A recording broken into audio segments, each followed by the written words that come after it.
take a deep breath and remember that World of Warcraft. The one with actual stakes. Warriors forged in blood and betrayal. A world that felt dangerous, alive, with real weight behind every swing of the axe.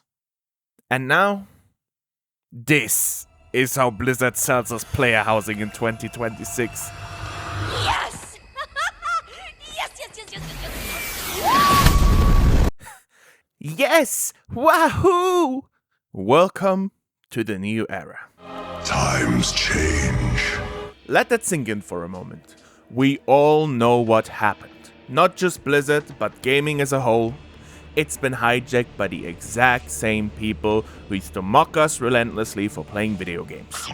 Back when it wasn't trendy, when they called us basement-dwelling losers while they chased social clout elsewhere. Well, gaming became trendy. Their own media attempts in our space, constant failures. Movies that got review bombed into oblivion. So, when their content kept flopping, they took the smart route. Abuse HR departments to infiltrate our industry instead. Firings became routine. Good talent got driven out as the work culture turned hostile. Replaced by these newcomers who brought their own moral codes, rule sets, and social politics into spaces that never asked for them. What are they doing here? And now look at the state WoW is in. Even the last bastion of WoW excellence, the art team, feels fully hijacked and taken over. At least it certainly feels that way when you scroll through modern Blizzard artists' public Twitters or Blue Skies, where furry content dominates their portfolios. That's a clear indicator of the culture shift that's overtaken the company from inside out. Think back to what we used to have. A gritty, rough-edged, realistic cartoon art style that felt grounded and relatable. Created by nerds like us, guys who grew up on the same gritty media we did, soaking up those influences before pouring them into Azeroth. Now, that's been systematically replaced.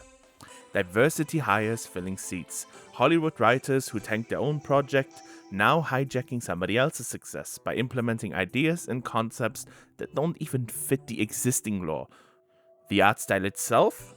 Swapped out for millennial Fortnite League of Legends slop. Self-insert characters everywhere. Then there's the tone. That cringe, childish, bubbly, fake positivity. The giggles, the screams, the endless yes, yes, yes, yes, yes. Like some adult desperately pretending to be a hyperactive child, decked out in chokers. I'm honestly surprised some of these models don't come with nose rings pre-installed. Any original fan watching this has the same reaction. Who looks at that and says, Yes, this belongs in World of Warcraft. It's completely out of place. Don't get me started on the disconnect at the top. Beyond this new, bubbly crew, we've still got those higher-up boomer executives, the same ones responsible for greenlighting the bullying campaign that drove out the young talent in the first place. All to chase the EI quotas. You can see it clear as day. They try to hide the bubbly Steven Universe as garbage by slapping Ozzy Osbourne's Mama I'm Coming Home over it. A song that technically relates to housing themes, but feels completely out of place on this candy-colored cartoon slop. Most likely some boomer higher-ups decision showing once again that jarring contrast between the old guard and the new culture. But let's talk about the actual feature, because player housing has been a long-requested dream for the community. And damn, has it been implemented splendidly. Sure, it's yet another gold sink designed to farm whales with WoW token sales. But the execution, almost perfect. The systems work beautifully. The creativity flows. And I genuinely love what they've built here. The only issue I personally have is the fact that you need to buy multiple items of the same shit. The problem is the context. It's tied to an expansion that's repeating all the same mistakes of the ones before it. An art team we barely recognize anymore, stories written by 30-year-olds who act like children because they grew up in privileged environments, writing fan fictions, never facing any real struggle that might have given their work authentic depth. I loved my short time with it during the beta, but more than anything else, this association makes me question if I should even dive back in. Especially when the trailers so obviously pander to 35-year-old Sims YouTubers, the same ones who can't keep their morals consistent, preaching one day, then selling out to Saudi Arabia the next. Now that their game has been sold to a Saudi oil prince.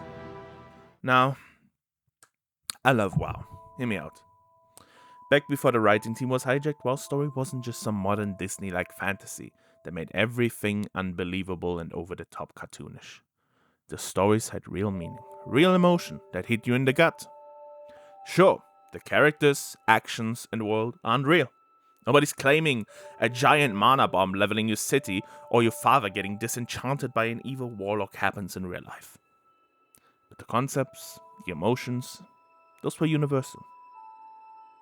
We can all relate to what those characters feel in that devastating moment and long aftermath. How it breaks them, changes them, haunts their every step forward. Take GARROSH. We relate to him because he wasn't just some cartoonish villain twirling his mustache. He was a young man thrust into a position he wasn't ready for by a man he trusted, Thrall, who abandoned him at the most important time of his life. The moment that would define who he becomes. Disgraced by evil plots working in the background, manipulated to assassinate one of their own. For an orc who values honor above all else, the betrayal changes you. It affects you at your very core, and we all can still relate to that emotion, even now.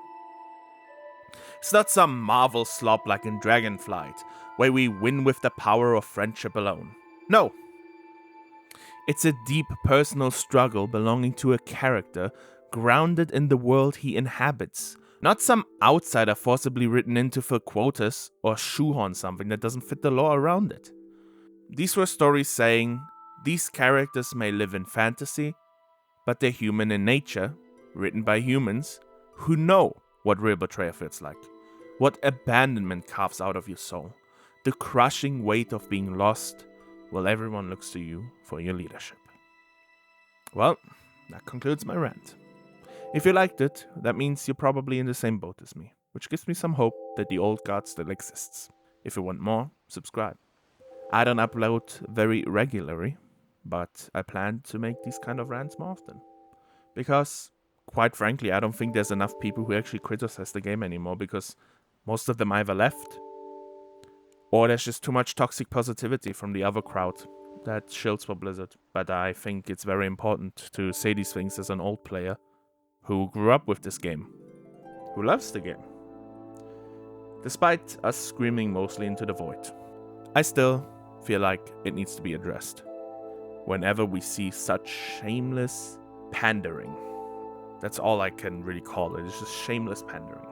But anyway, thanks for watching, and farewell.